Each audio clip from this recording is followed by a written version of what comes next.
of my most extraordinary data scientists here in the UK came to me and said, David, I've worked for the last 3 months and I've reduced the time it takes to do this extraordinary piece of analysis from 7 days to 7 hours. And I went, well, that's kind of interesting. Why not 7 milliseconds?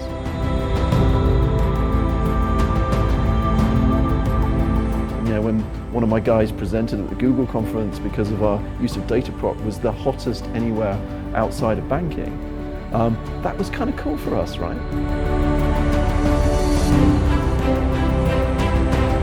If you act like a parent to the team will act like children. If you act like a peer to the team, then the peers all gang up on you and give you a hard time, and you just hope that that takes you to a better place.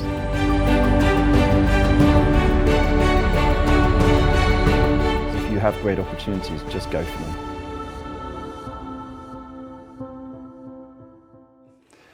This is CIONET TV. My name is Hendrik Deckers. I'm here today with David Jack, who's the CTO and CPO of dunnhumby. A very warm welcome, David. Thank you so much. David has more than 30 years of experience in the IT industry on very different fronts. He worked for vendors such as Novell and Citrix. He worked in the venture capital space, and he was also an entrepreneur where he was building financial trading systems. David, you have been CIO, CTO for several companies such as Trainline.com, Hyperion Insurance and Metapack, and now for the last 2.5 years you are the Chief Technology and the Chief Product Officer of dunnhumby, which is, by the way, the world's leading company in customer data science. So David, again, a very warm welcome. Why don't we start with you explaining a little bit who you are and how did you arrive in this wonderful position? Thanks for the warm welcome first. I have to say you make me sound terribly old, so I'm never going to forgive you for that. 30 years, wow. When I have most of my team and a bunch of graduates joining and realizing that I'm literally old enough to be their parent. I think there's the theme throughout my career has been one of just a series of really wonderful accidents. Halfway through my internship at IBM, when I was offered a job with a US software business. I didn't really fancy going and doing my finals, and I thought that going and working in California and the UK was kind of cooler. I did it, it was fun, it was brilliant, and it worked out. I don't think my parents have yet forgiven me for the worry that I gave them at the time. And then a whole series of other accidents and just following opportunities, which playing it back in this instance makes it sound like a really well curated and orchestrated career. And as we all know, it's never such a thing. On the occasion that I was literally holding back a bailiff at the front door of one of the businesses that I was running whilst my team were moving servers out the back door and loading them into their cars, or on the occasion that I was trying to figure out how did I pay my team and I ran out of money and I had to give them my car, and when I say my car, I actually gave them my girlfriend's car. All of those moments at the time were awful and now make for great anecdotes. So accidentally ended up in what I think genuinely is one of the coolest CTO jobs in the world right now. Okay, so tell us a little bit. dunnhumby is not a very known brand, let's say. So it's a bit of a secret. So tell us, what is this company all about and what is it really, really good at? Okay, there's sort of 3 different ways of describing us. There's the sort of the super boring way, okay, which is we are a 30-year-old analytics business, best known for working with the likes of Tesco in harnessing the value of their data. Now, isn't it incredible that we're a 30-year-old UK headquartered analytics business that most people have never heard about? So let me give you a slightly more exciting... Pretty big. Yeah, it's pretty big. You have more than 3,000 people. Yeah. Exactly. So let me give you a kind of slightly less English description. We are, on almost every measure, the world's most successful data science business. We have over 500 data scientists sitting in my team, which I believe outside of probably the likes of Google, Amazon, and Microsoft, is probably the largest independent team. We analyze, let's take a look, over 1 billion basket transactions a day. We analyze probably the gross value of $500 billion of value a day in terms of behavioral analytics. And my favorite number, because we just surpassed this a couple of weeks ago, over 1 billion consumers are on a daily basis affected by my analytics, my insights, wow, and my models. And that isn't because we're terribly kind of sort of bold about this. It is the fact that that shows a real scale of the responsibility and the excitement of what we do. So I hope that describes it. We actually operate in a gazillion countries. We've got over 2,500, 3,000 different people in our team around the world. And I used to say that we have 46 offices, but actually we have now 2,500 offices strung together with an extraordinary technical framework and operating matrix. Okay. And so what dunnhumby does is you analyze customer data. That's the origin, and right, and you consult your customers. So your customers are the Tesco's and all the big retailers around the world, correct? Yeah, I mean, there's sort of, again, a couple of layers to how we make money and how we deliver value to our clients. But there's a little adage in the business which I have to admit I took over 2 years to really understand. So the adage goes, customer first. So here was where the mistake I made, which was I assumed that meant our customers. Let's put our customers first. And it isn't. Our mantra as a business is persuading retailers to put their customers first by providing the best product, the best pricing, the best assortment, the best adaptation of their supply chains, all of those things. And if they do that using insight, then there's a beautiful balanced economy of the consumer getting the right product at the right price, the retailer, of course, making money, and the CPGs also finding a perfect balance in that value chain as well. Now, how we deliver that is, as I said, we look at all the transactional data of our clients and extract insights from that, and then provide that back to our clients even by either a sort of advisory service at one end, as in real humans, explaining to board level directors of these retailers where to take their strategy, all the way down to daily insights on, how has your range behaved in the last few minutes, for hours, days, even further into what is the best promotion, what's the best pricing that would have that you should deploy for your customers. And then we even actually have a variety of tools and products that deliver that promotion as well. But the real piece is that transactional ingestion, drawing all the insights out and then sharing it through human and machine interfaces, if you think of it as grandly as that. Okay. Now, you've been at dunnhumby for now over 2 years. Can you tell us a little bit about the transformations that the organization is going through right now, that have been implemented the last couple of years? How is this company changing? So there's 2 ways of doing this, 2 ways of explaining it. There's the boring route, which is it's all about movement out of our DCs to cloud. It's all about taking inefficiencies out of our operations and our systems and use of automation, blah, blah, blah. That's so boring, and it is so much hygiene for us. The really interesting transformations are actually human ones. And again, that sounds a little bit grandiose, but it's for real, okay? So the first thing I did when I joined 2.5 years ago, and it was a disastrous statement, so bear with me.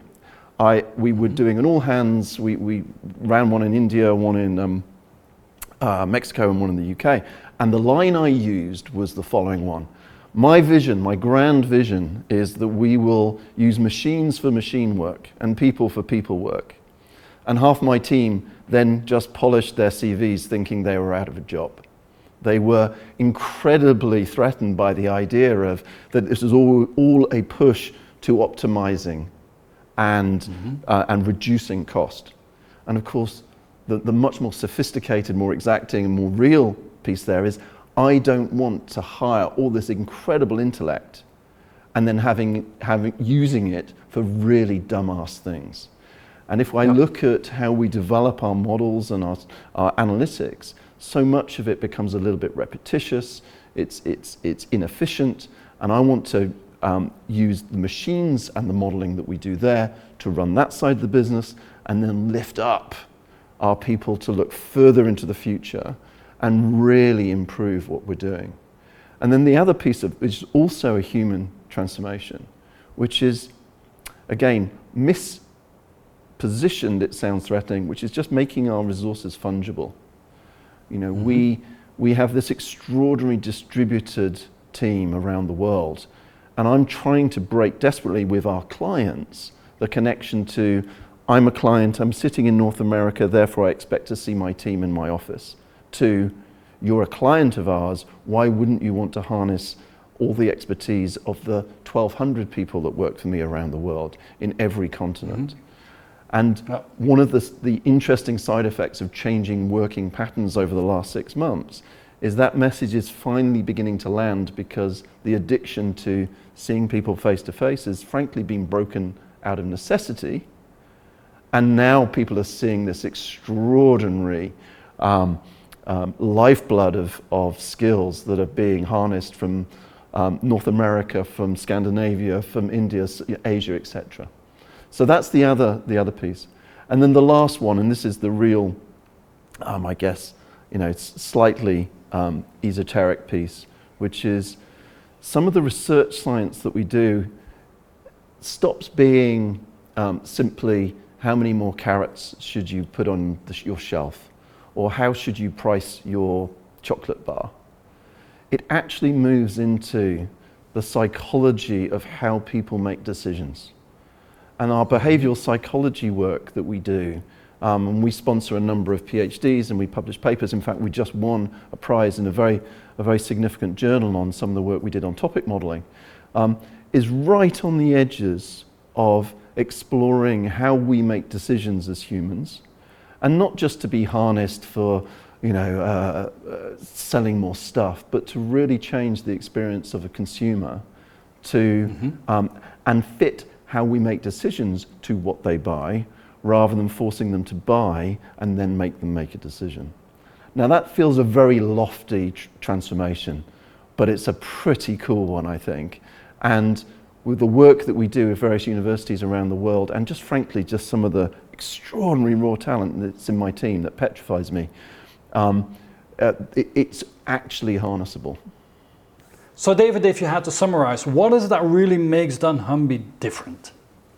I could give you all the marketing spiel and you could read it from our website and everything else, but from my perspective, the two things that really set us apart, and it's, shame on me, it's taken me 2.5 years to really understand this, is that we truly believe that putting the customer, and by the customer I mean the consumer, first for a retailer, creates a very virtuous economy and ecology between the consumer having the best priced, best positioned product, the retailer obviously serving their customer well, and the CPG getting the best price and position and promotion of that product.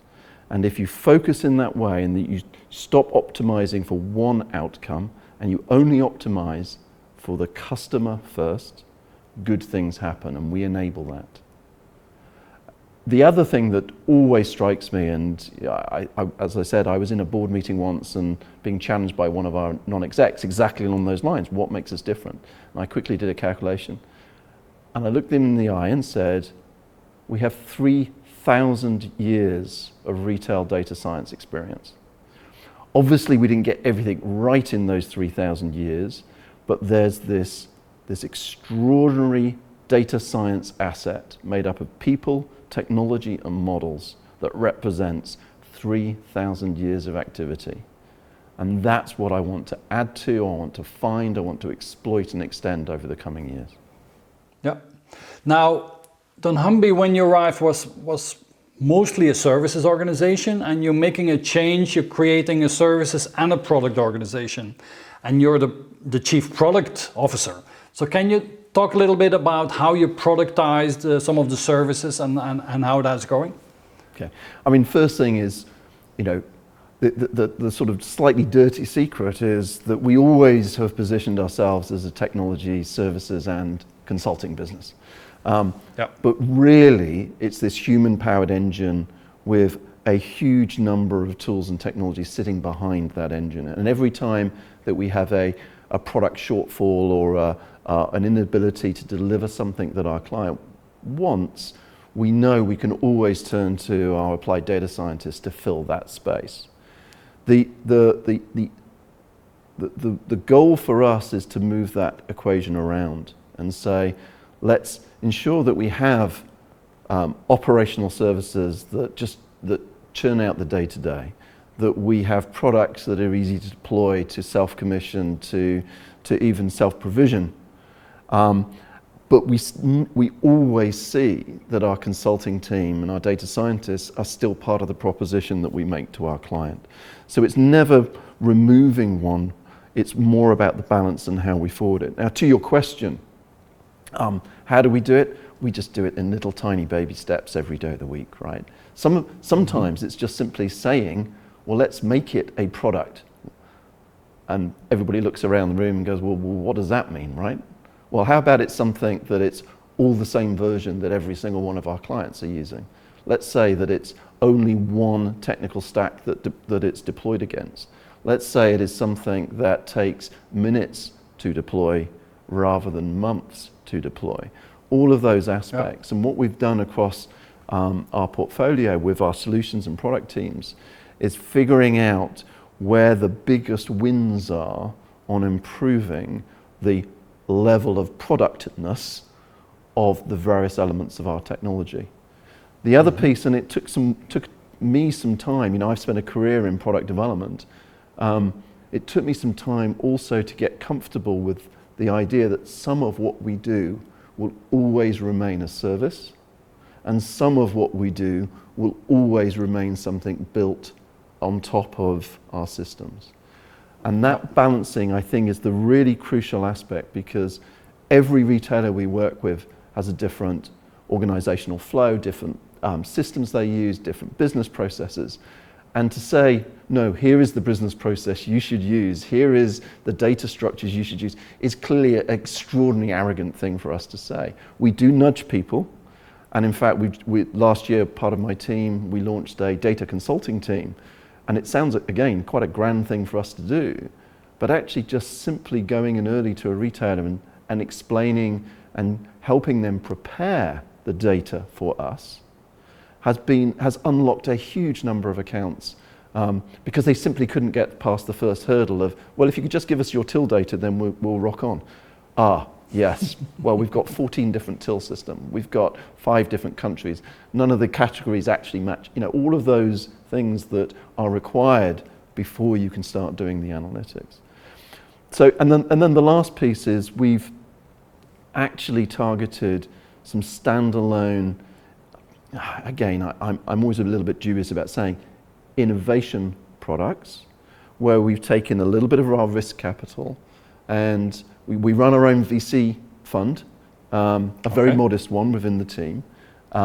So we invest in early stage startups, and that creates another route to products for us. But it also means that we've put some of our capital into products that may never make us hundreds of millions. They may be relatively modest, but we've targeted them at places in our portfolio that we think are really keys to unlocking parts of our business. And we've launched 2 this year. One which is all around understanding, or essentially gathering primary data from consumers, which is something typically we don't do, we go via retailers. And the other is, over the last 3 years, we've built a machine learning platform for all of our data scientists. And then we figured out we have one of the best machine learning platforms in the world, because it's clearly for retail data science. And we've productized it and we've launched it with Microsoft in the last few months. So it's a combination of all those things. But to be To be honest and frank, it's baby steps as we move the dials. And of course, the biggest part of that is none of that matters if we can't maintain availability, if we can't maintain security, and we can't make distinctions between client A and client B. So there's a huge amount of work under the surface of simply establishing our basics as well. Okay, let's talk about the 3 dimensions, if you want, of creating change, of doing innovation, of doing transformation. And for me, they are to create a culture of transformation. The means that you need the right processes for transformation and that you need the right technology for your transformation. So let's talk about culture first. So what cultural changes have you implemented at dunnhumby, and exactly how did you do that? What change was needed there on the culture, on the people level? Sure. I mean, I would love to be so good that I would feel that I am profoundly affecting the culture of the business. It's just not true, right? I nudge my business and I nudge my team in different directions by the things that I demonstrate and the values that I work to and the behaviors that I show. But I would never aim and never really say that I can fundamentally change the culture of the business. There's a really interesting genesis to where we are today as a business. The 2 founders of this business, Edwina and Clive Dunn, had a phenomenally strong cultural purpose and a really strong sense of what the values they wanted in their business and the values of the people they wanted to work with. And I think, again, it's taken me 2 years of ignorance to really spot that they're still there, they're still sitting there as a bedrock in the company, about curiosity, about respect, about all of these kind of things that are right at the heart. I think the implication of the question, though, is how do you use culture to make change? And I think I'd almost turn it on its head and say there are some things that we do by making changes you pull along the culture. So making changes in how we organize ourselves, making changes about how much we measure how good we are. One of the goals for my chief data scientist is prove to me that we're the best, because we always say we're the best. Show me objectively that we are comparing our data science with the best in the industry. That feels like a boring KPI nudge, right? But actually what it's really saying is lift yourselves up and be honest and celebrate when we are truly the best, which we've done in a number of direct head-to-heads with some of our competitors, but also have the humility to go, yeah, you're right, we're a bit crap there, aren't we? Let's go back, let's improve, let's stretch the boundaries of what we do and have that humility to improve and move things forward. So I think, to kind of recap, I don't believe that many technical leaders, or in fact many leaders, profoundly move the culture through a cultural purpose. What they do is by working to a set of values and the behaviors they show and the things that they measure, the things they celebrate, the things that they go nuts over, shift and nudge a culture in the direction they want it to take. And there's a difference between a culture and behaviors.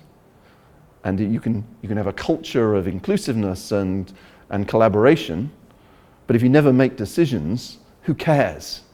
Who cares? Yep.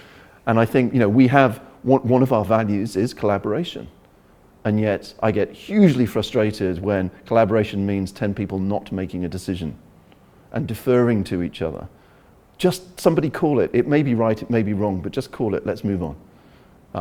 There's a behavioral change that affects the cultural and maintains the cultural essence of a business. Let's talk about processes next. I mean, your organization is in a very peculiar, very special place. You're in the middle of consumers, millions, billions of consumers, the retailers on one side, on the other side, and then the product companies, the CPGs. And so you are collecting data on for all of these 3 parties, And you have to make sure that you have very, very special knowledge about the consumers, about the CPGs, about the retailers, that you can only share with part of your community and so on. So in your processes, how do you manage that? How do you make sure that the consumers, the retailers and the CPGs are well taken care of? Sure. And thank you for the question, because actually frankly, it's what makes our business hard. Data science is easy if you're smart enough, and I have lots of smart people. Maintaining security, maintaining privacy, maintaining all of those things that are frankly the hygiene factors of being a data science business is what makes it so difficult to do. And the simple answer is, we apply constraints at both logical and physical level for almost everything we have. We have a significant process control around approving any new data source. I mean, sounds obvious, right? But I mean any change to the data that we have that's being taken into the company. One of the transformational things that we've done in the last 2 years is we now moved all of our points of ingestion to a single platform. You can see how this goes, because that allows us to ensure that we have the same cultural and technical processes to review and ensure that segmentation and isolation is achieved across, rather than allowing things to drift into an organization or out of an organization. One of my probably most combative weekly meetings is our data governance board. Sounds kind of grand, right? And sounds, you could imagine sort of 12 wise people all sitting around a table opining on whether what we should do with a video feed. But it's exactly right that we sit there and agonize over, could a data type, could a use of data be used for profiling, racial profiling?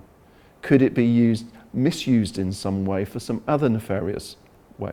Or by bringing this in, are we opening up our clients, our retailers and our CPGs to a competitive situation that they're unaware of?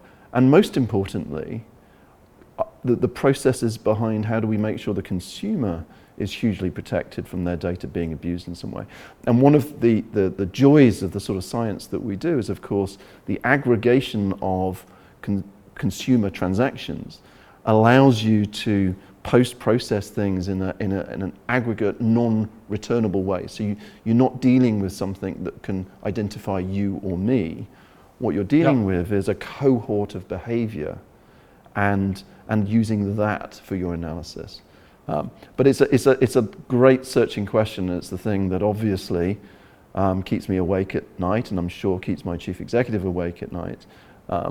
And weirdly, and rather wonderfully, it's one of the things that I think it's one of the reasons many retailers come to us, because they've understood how hard it is to do. Okay, let's talk about technology and open technology. I mean, how important, and let's talk about open source and about cloud. So on how important is open source in dunnhumby? There's a slightly kind of mischievous answer to that, which is, if you think with the number of data scientists that we have an internal open source community, if you think of it that way, as in we have a huge number of contributors to a series of mathematical and computational models that are then shared, improved on, stretched, and used. So you could say that we have the world's largest open source community for retail analytic modeling. And it's not if you accept that as a premise, then it's not accidental some of the tooling that we use internally in order to facilitate that. All of our data scientists use internal version of GitHub, et cetera, et cetera, et cetera. And there is a little bit of a kind of exciting prospect there as well, which is at some point, how much do we open up our platforms to third parties to participate in that open source community? Obviously not exposing everything we do, but helping to move forward to a greater good some of that piece. And we're already beginning it with some of our clients where our analytics platform, we're enabling some of our clients to also participate in and contribute. Of course, we use open source. A lot of science models uses open source, and we use that. And in some of our cloud fabric, we would use a completely expected set of open source components there as well. So it is something we're committed to. It's something that obviously we have to have significant control over, not just from a licensing perspective, but also security vulnerabilities, et cetera, and also a behavioral one, which is going back to that point of creating a culture of sharing an idea and sharing a model, and at the same time understanding that that cannot be shared between clients is a fine line. And as long as you make a distinction between here is a model, of course, that we own, and here is a model with a client's data, which is definitely not something we own, then that's where so much of our complexity sits. So going forward, I expect us to continue with that open source use. And as I've said just now, we have a strong instinct that broadening that community, especially if you can imagine retailers, especially these sub-scale retailers, combining together to create volume to compete with the big guys, then employing their teams with ours and mixing it together in some way creates a very interesting proposition. Okay, great. Now let's talk about cloud. I can imagine that you have traditionally a lot of data centers, that you're moving all that to the cloud, and that all specifically you're using some of the data analytical platforms that are available in cloud nowadays. Can you talk a little bit about that? Yeah, I mean, you know what I'm going to say, right? Which is cloud is boring. For us, it's not a kind of transformational, exciting, strategic step. It's an obvious one. And the reason it's obvious is, of course, if you think about what do, the cloud is almost perfectly designed for the computational load that we have. You know, we want to run extremely intensive models for short periods of time and then collapse the infrastructure. And also, we'd like to be put in the position that we could share the opportunity with our clients, that if they want to run it at 11, knock yourselves out, we'll just pass through the costs. And if you can only afford to run it at 1, maybe it's a little bit slower or the sample rate is a little bit narrower. So you can imagine cloud allows very different pricing models in the future as well. But setting that aside, you know, we've had a very long history with exceptional proprietary hardware in our data centers, because frankly, that was the only route to execute the models that we've historically had. And we retain an investment in some of that hardware. But our overall direction of travel is moving more and more of our functional load into the cloud. And again, in the last 2 years that I've been here, we've moved all of our data ingestion, all of our analyst platforms into a GCP hosted tenant. We deployed some of our products in GCP, and we're developing now, after our announcement of our partnership with Microsoft, also supporting our products in Azure as well. Now that for us creates some challenges, because obviously we want to deliver an extraordinary performance irrespective of our clients' hosting preferences. But equally, we don't want to lock ourselves into a particular platform and exploit all the functionality. So to your question, you know, we don't use BigQuery, apart from some very specific things we do. We don't use Synapse. We try and stay above the Kubernetes layer. We try and stay somewhat abstract to the actual hosting environment. And frankly, see how the market develops. You know, we see that there's an arms race by the two big providers. I mean, in retail, clearly Amazon is a challenge. So it's really between GCP and Azure. We were delighted to announce our co-sell partnership with Microsoft at NRF, and it was great to see my chief executive is Satya on the stage. Microsoft know that we're in a very interesting space. And we're seeing, and it's delight to see the same kind of support from Google as well. You know, we feel like children, right? There's these two huge players that have these extraordinary technology platforms and great teams and kind of ace everything in their space. And we hang out with them and we do stuff. And you know, when one of my guys presented at the Google conference because of our use of Dataproc was the hottest anywhere outside of banking, that was kind of cool for us, right? And that's cool. But we're quite modest. We almost underestimate sometimes how cool some of the things we do are. So cloud for us is definitely where we're going. We have a strategic question, which is how fast do we move our last data centers and collapse them? Which is the same, I suspect, as every CTO. But the joy for us is that cloud-based computing for computational analytics is the perfect solution. And the fact that we have two of the world's greatest technology companies helping us make best use of their platforms is an utter delight, a real delight.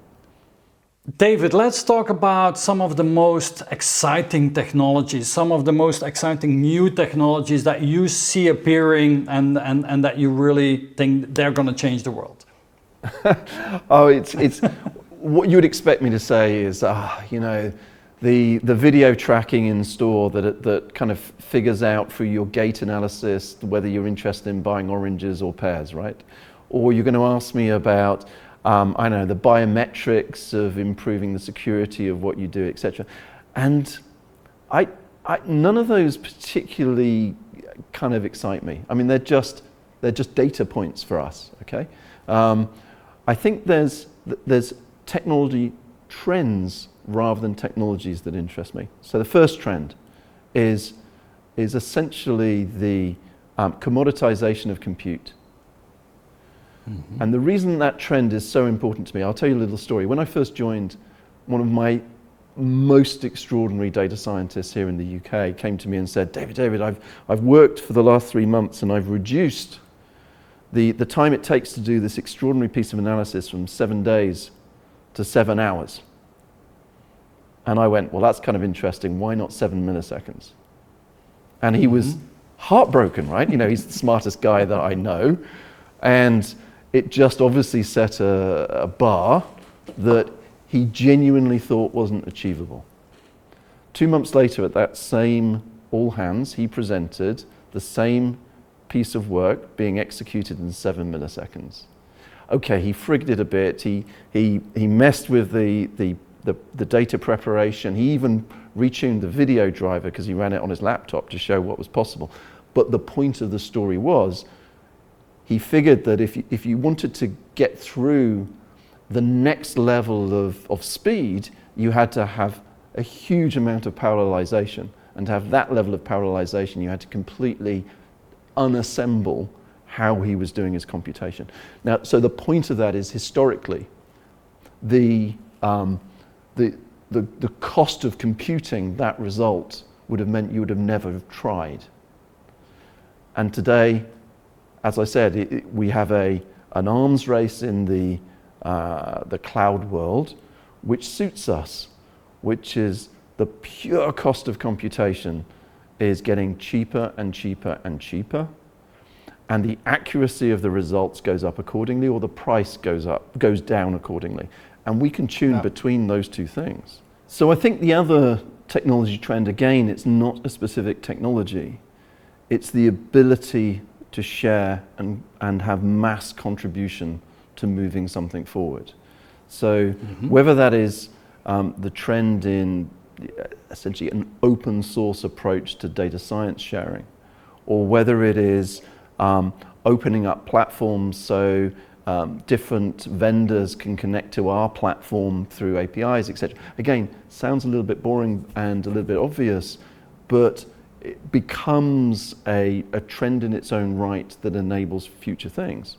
I think the last piece is also just the proximity to the consumer, and this is where there's a fine line. Okay, so what are all the trends, especially at the moment, is obviously being able to tell where people are and who they are coming into contact with, and what were not just what did they buy, but also what didn't they buy.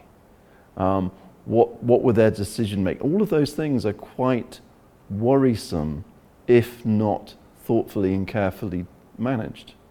So I think the other trend, and we're seeing it with, or we're seeing the first signs of it possibly with the CCPA legislation in California, which is this sort of recognition that it is possible that persisting data about any consumer in its own right will become increasingly unacceptable. And one of our exciting things that our chief data scientist is developing is just conceptually, essentially thinking of cohorts simply as a function, never persisting data about them. And I think that's a trend that, obviously we're not the only people experimenting in this area, but it's a trend that will be profound, and it goes straight back to that computational test again, which is you have to have execution cost at infinitesimally small real dollar value. Okay. Let's talk about your team. I mean, you have a huge team. I understand around 1,200 people in total, and you have more tech guys and data science people. How are they organized, and how do you see your fundamental role in the organization? Let's do it in reverse order. So there's a sort of lesson I've learned through mistakes, which is I am naturally an interventionalist. Okay, and what I mean by that is, I spent half of my career being celebrated for my ability to step in and step in and fix, step in, correct, understand, be as good as the people that I work with. And as the challenges are bigger and the teams are bigger and frankly the stakes are bigger, the change in my career in the second half is understanding that I'm there to nudge rather than intervene. So if I describe my organization, you could describe it as an organization of organizations. So I have a CIO. She runs a huge estate of client, business, and employee systems across all of our offices around the world. In many normal businesses, she would be the top technologist in our business. I then have two CTOs, one running our media business and one running our customer insights business. Again, in many businesses, they would be the only chief technologist in that business. Same in data science, us chief data scientists. So I think the kind of the theme there is the way I have tried to organize, even though it's clearly imperfect, has been to create leaders that feel like they are truly leading their areas of the business and to consider their area of the business of being complete. And as I said, sometimes it's imperfect, there's still the intervention, there's still the nudge, there's still the correction. But where it's been most successful is where, and in fact I've said it in their goals, I am successful when you gang up on me. I am successful when the two of you join together and beat me down on something. Because as individuals, there's a weakness there, but when you combine together, then there's a huge strength. So the other connection is really how we fit into the rest of our organization. So it's a bit of a non-answer to the question, which is less how I organize and more how the rest of my executive organize. We play with the boundaries between solutions and products and development. We play with the boundaries of human resources and finance. And in fact, if you ask me what is one of my most important roles today, it is actually understanding the fundamental economics, not just of my technology team, but also the fundamental economics of my business so I can nudge it to a better place. So how would you describe your management style? How do you make sure that your people get successful? I think I've kind of touched on it throughout this interview. If I do it by example and by contrast, I always felt that I had to be an interventionist. I felt that I had to understand everything and be capable of spotting what was going wrong and then diving in heroically to save the day, etc. And in fact, I worked for a number of people that positively encouraged and developed that. I hope that it isn't just because I'm now 30 years into my career, thank you for that at the beginning, and I'm old and etc. And I hope it is generally a little bit wiser that the style is a nudge.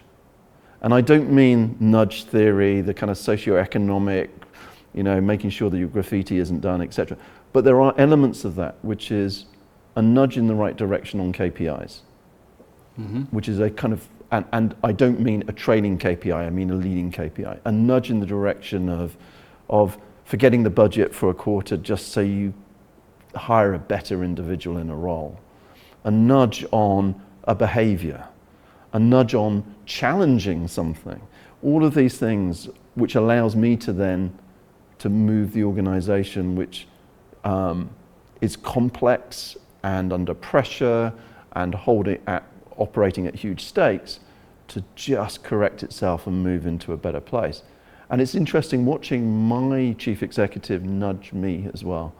And he said something very interesting a few months ago, which is he found it quite frustrating, but he allows it to happen, which is watching his executives make mistakes. Okay.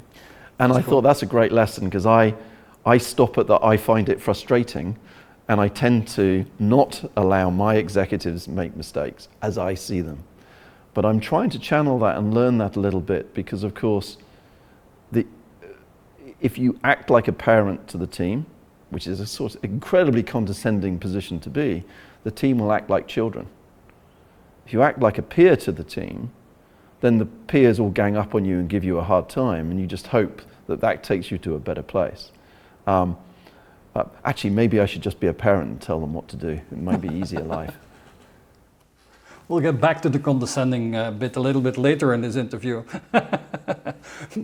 David, let's talk about your leadership style, and let's phrase it in the sense, the people around you in your profession, in your professional world, what do you think they say about you when you're not around and they talk about you? Oh, that's brilliant. Do you know, that's one of the interview questions I use. I shouldn't be saying this because people will know.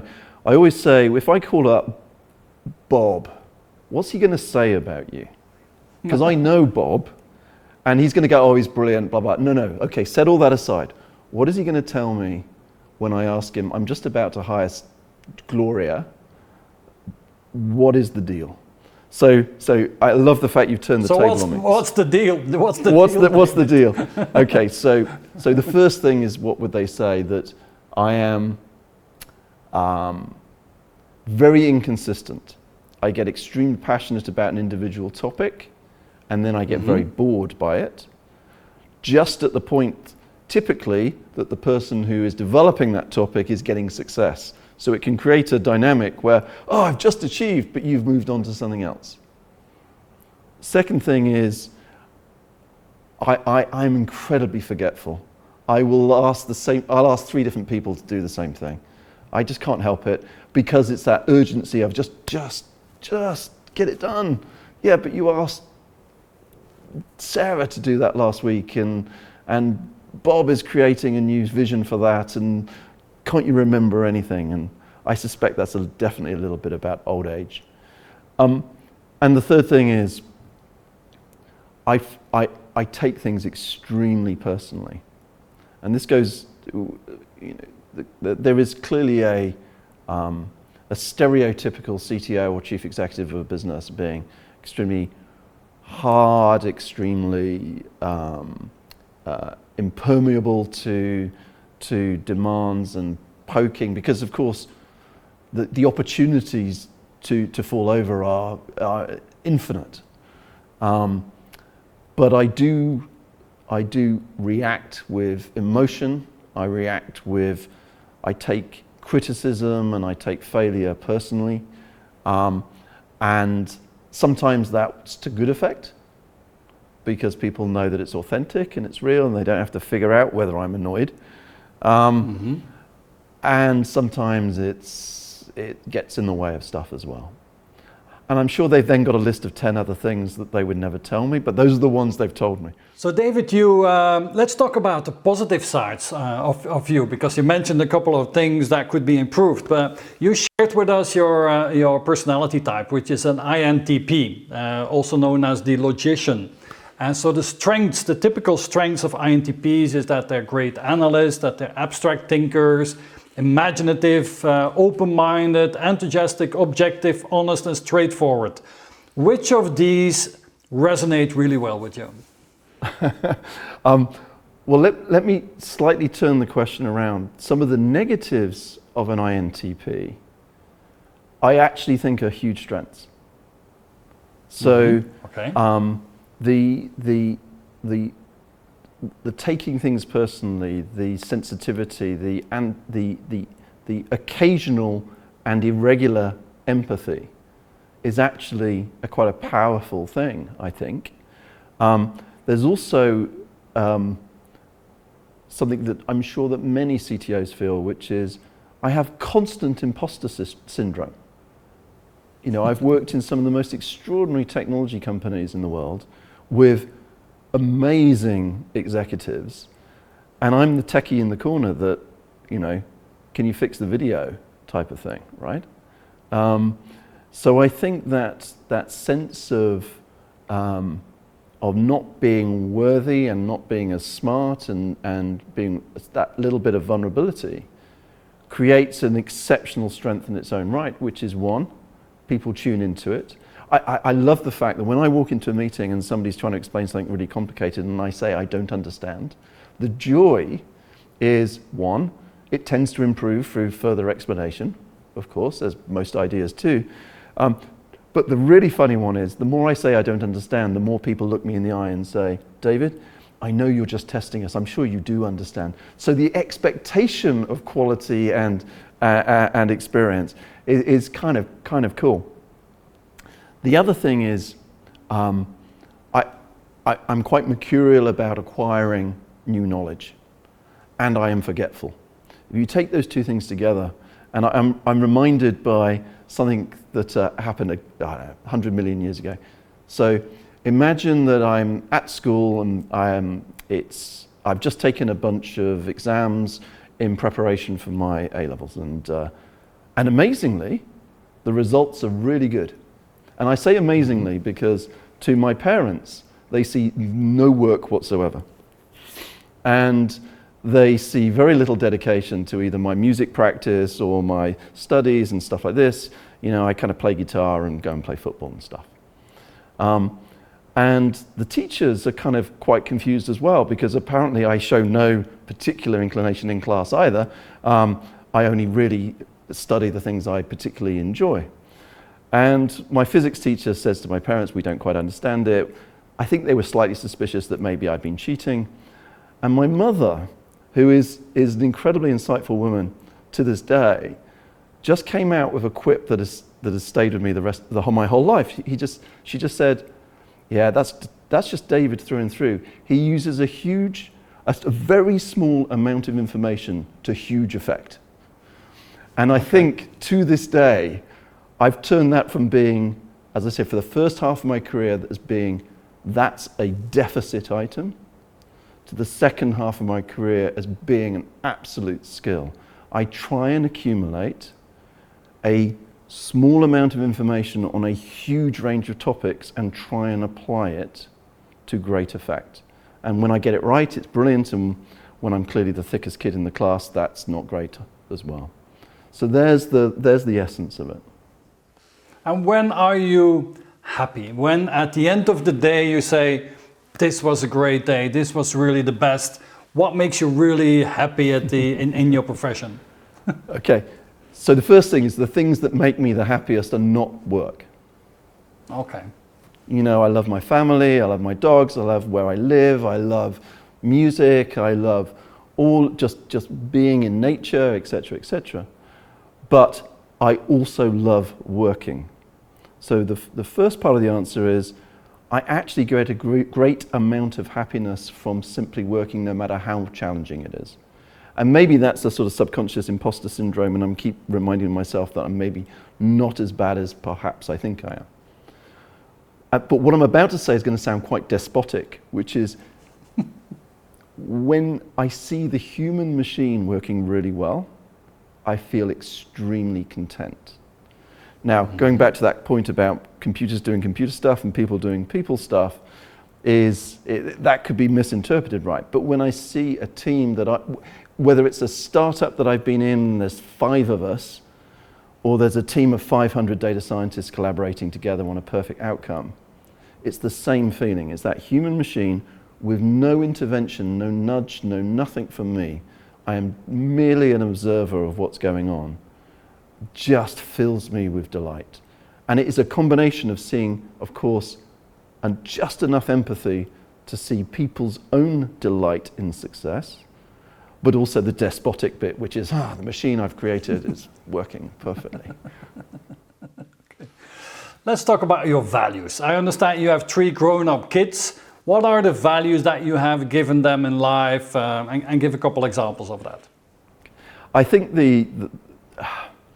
it's interesting. I don't know how you feel about your children, but I always wonder whether we give enough values to our children, or whether their memories and the behaviors they copy are a little bit pick and mix of what suits them at the time. But let me try to kind of raise it above. I would hope that the key value that I've given to all of my children is that actually working really hard pays off. And I don't mean materially, even though they've had a good life, but I mean I enjoy what I do, I love what I do, and one of the great satisfactions, as you know, of working hard is you get to choose what you do.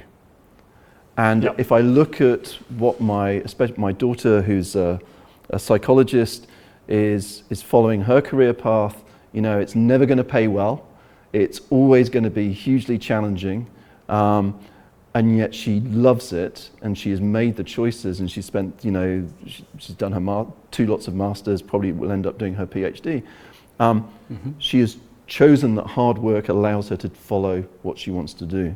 And likewise, my middle son, who was just like me, he's super lazy, just like doing sport and playing in a band. He seems to be following the same path as well. He's understood that if he wants something, he needs to work really, really, really hard for it. And as a parent, that's quite hard to land sometimes when you make life materially very easy for them. And I feel very blessed that life has been very easy for me and very easy for them as well. The third lesson, though, is I'm interested in my youngest son, my stepson. And he's a phenomenal sportsman. He plays county level cricket, he plays football at a high level as well, and he's sort of trying to figure out, does he follow a professional sports career or through his studies? And last season, he was playing, as I said, at county level cricket, and he didn't always get picked.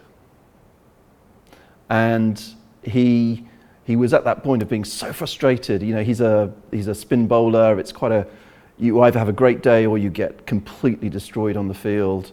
And he was really beginning to lose his confidence and really not enjoying what should be a wonderfully enjoyable game.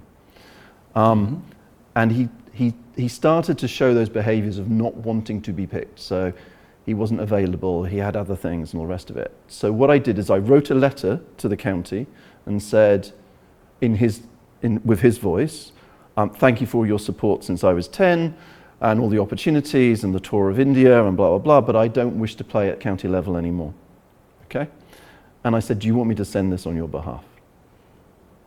And it just brought him to that tipping point of saying, okay, I'm being lazy. And I wasn't being mean to him. I said, you have to show respect. There's hundreds of thousands of people that would give their right arm to be playing at this level, so don't be so selfish. But either back out gracefully or commit to it. And wonderfully, he's recommitted to his sport. Now, what is the behavior there? What's the value? It is respect. It's respect the people who are supporting you, but also respect the people that are not having the opportunities you have. And I've really enjoyed watching, and he had an amazing innings actually a few weeks ago, 5 wickets, which at again, for a spin bowler is an extraordinary outcome. And I've really watched not his cricket, but the maturing of a young man, and that's been fantastic. Okay. David, you clearly had a very successful and interesting life, but what was the worst thing that's ever happened to you, and how did you overcome that? Okay. I have a kind of slightly philosophical position on worst things and best things, right? You know, we are made up of a series of worst things and a series of best things. And I think rather than answer the question of trying to identify one very bad thing, it would be to say that I feel that to overcome them, it is always about finding the joy in things and being able to create a balance. Anybody that says they never have bad things and it's all about their, you know, perfect life, you know it's completely bogus. I think the other thing is also just one of facing into a worst thing rather than completely locking it away. You know, we have a very strong employee assistance program here in dunnhumby, and we also have a community of kind of for essentially exposing and presenting mental health as a really important subject. Now, the only reason I mention it in the context of dunnhumby is I am the world's biggest advocate of using a counsellor when something bad happens. You know, someone very close to me died very, very young. The use of a grief counsellor to explore what I was feeling as she was dying, and developing a kind of mental model of how to move forward was really important. One of our colleagues committed suicide a few months ago. To bring a counsellor into the office, the virtual office, and allow the entire office to spend time just exploring their thoughts and feelings has been very, very important. But then if I take a slightly more jovial approach, so here, many years ago when I was at Betfair, there were two of us competing for the CTO job, the top job. So I ran all the development team, another guy ran all the infrastructure side. The CTO became the chief executive. There's now a vacant position. And I expect to get the role because obviously I'm the coolest kid in class, right? You know, clearly I'm a developer. I know my subject very well. I've made a huge progress on the community there. We've completely aced a whole load of breakthrough, transformational pieces in our business. And the other guy gets the job. And I talked to my professional coach at the time. And of course I'm boohoo and woe is me. And she asked three very, very direct questions. So she said, David, first thing is, did you actually tell anybody you want that job? And I went, obviously not. I just assumed that I was clearly the best guy. And she kind of did a Homer Simpson of, oh, you know, really? That's pretty stupid. Second thing, and by the way, the other guy had spent 3 years telling everybody that's exactly the job he wanted, and all credit to him, that's exactly where he ended up. The second thing is, she said, why do you want that job? And I said, well, you know, it's a kind of natural next part of my career and blah, blah, blah. And she goes, it's just vanity, isn't it? Because the job you actually have, which I ran the venture capital fund in Betfair, and actually it was the genesis of spinning out LMAX with some of my colleagues. I had literally the best job in the business. Everybody was jealous of our team, including receiving 10 million in capital from Betfair to go and essentially go and build our own business from scratch.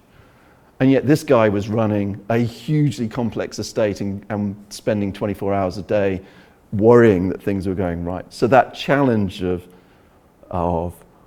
just, do you really want it and why?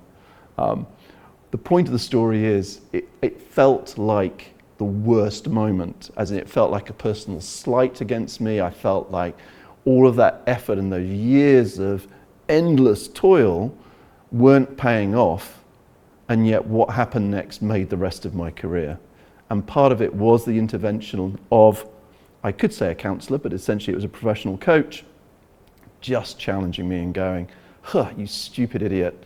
And what happened next? LMAX happened next. I then went to Trainline.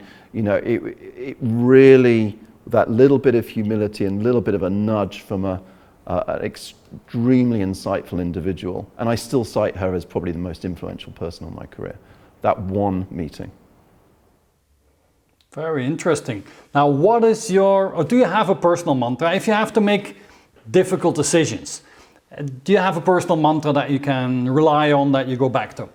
Oh, I love the idea of a personal mantra or affirmations and all these kind of things. So the answer is no. But there are a couple of lessons that I've been taught. I had an amazing chief executive at Trainline, and he had two things. One is prepare really well and then reduce it down to 3 points. And I used to watch him. It didn't matter whether he was meeting with the chief executive of Virgin or First Group or the government, he would always sit there with a piece of paper with 3 points in front of him. And he had that extraordinary skill of very comfortable discourse, and he always made sure he covered the points. That for me is that reductionism, because of course the real thing is he had to prepare for 10 hours to have the 3 points. Was a real beauty. And for someone as, you know, when I used to be I was on the board of Trainline, and he coached me board meeting after board meeting after board meeting to say less, to get my message down to a single line. Yes, you know, you're the smartest kid here, you want another 20 things to say, do not do them, because you've only got one purpose for today, and that is to secure the funding for blah, or to ensure that they're behind you on the next round, or whatever it is. And the other mantra piece that he was very, very good at, and he debriefed me on the exit, was you're too considered about people. And what I mean by that is you ended up firing these 3 people over the 5 years that you were there, and you knew from day one they shouldn't be there. And it took you a year, 2 years, 4 years to get there. If you feel that it's wrong and a person isn't right for the team, they were all amazing individuals, by the way. I mean, they just weren't the right values and behaviors and skills for the company. If you feel that somebody isn't right, call it earlier. And I'm really trying to do that myself today, and with my team. Stop struggling through. Okay, occasionally you may get it wrong, but you owe it to everybody else, team of 1,200 people, to make hard decisions faster, and then put up with the consequences of that decision. Stop agonizing about it, move forward. If you would have to mentor yourself, your 20-year younger self, what is it that you advise would you give yourself? Or more generic, people that watch this video and they say, oh, I want to be a CTO of such an exciting company. What is the advice? How can they make a career like yours? Okay, so the first thing is, and I've been to various universities and I've pitched to undergraduates, and of course I tell my story, which is, oh yeah, don't bother finishing your degree. If you get offered a job by Google, go and do the job, right? It's not what every professor wants to hear me saying to their undergraduates, but there is a serious piece there, which is if you have great opportunities, just go for them. Just try it. Most things are recoverable from. I got lucky, it could have worked out badly, but maybe something else interesting would have happened. So I think that's a good nudge at any time in a career. I think the other nudge is and this is probably the most, so it's going to sound really profound, right? As in it's not profound at all, which is everybody is an imposter, except that every single person around the table is an imposter. They all have worries about stuff they don't know. They all are agonizing that they're making the wrong decision. They're all imperfect managers. And in some ways, the more perfect they look, that's likely the less perfect they are. And once you get that feeling, it's like imagining everybody with no clothes on, right? You just go, okay, we're just as crap as each other, and we're just as good as each other, so let me stop agonizing about that and then focus on the stuff I do know rather than the stuff I don't know. I wish somebody had told me that halfway through rather than, I spent so much time in the first half of my career worrying about what I didn't know. And as a technologist, we all know, right? You don't know most things because the subject is so expansive, it's so difficult. Oh, I just got that sorted, and then somebody asks you this one. There was a sort of cap to that is, I went on an amazing presentation course once, And it was the usual type of rubbish, right, about how you order your thoughts and all the rest of it. But here was the real breakthrough piece, which is, in preparation for the course, they asked all of us as executives to go and prepare a 20-slide presentation. And then, as soon as we got up to present it, they said, right, you only have 1 minute, so present it now. And of course, it was this nudge to simplicity, to synopsis, to etc. Very, very clever, very good. And over the week, we got better and better to the point, a classic elevator pitch. But the other one, and for me, with all my imposter syndrome and insecurities, was transformational, was the technique of simply saying, figure out the worst questions you expect to be asked and you're worrying about, and look into the camera or the people and say, I'm here to talk about blah, blah, and blah, and if you want to know about blah, blah, and blah, I simply don't know. I'll go and find out for you if you want to know about that, but rest on your chairs, there's no point asking me, I haven't got it covered. Now let's focus on what we do know and what the subject is today. And I've done that in a number of really, really difficult, confrontational, difficult, complex situations, and it's completely relaxed me to one of offense rather than defense. And that's a magical place to be. And I wish somebody had taught me that presentation trick right from the beginning. Of course, you better make sure you do know the stuff you're meant to know, and you better make sure you have at hand the other stuff, because otherwise it just looks like you're being lazy. But it is a major step forward, and I work with some of the graduates here on exactly those kind of techniques of just relax, focus on what you know. Okay, David, and with that, I would like to thank you for your time and for sharing all your knowledge and insights and experience. So thank you so much, and I hope to see you soon when we can travel again and when I can meet you in London. It's been a really interesting session. Thank you for your questions as well. Fascinating, made me really reflect. And indeed, it'd be good to meet face to face soon.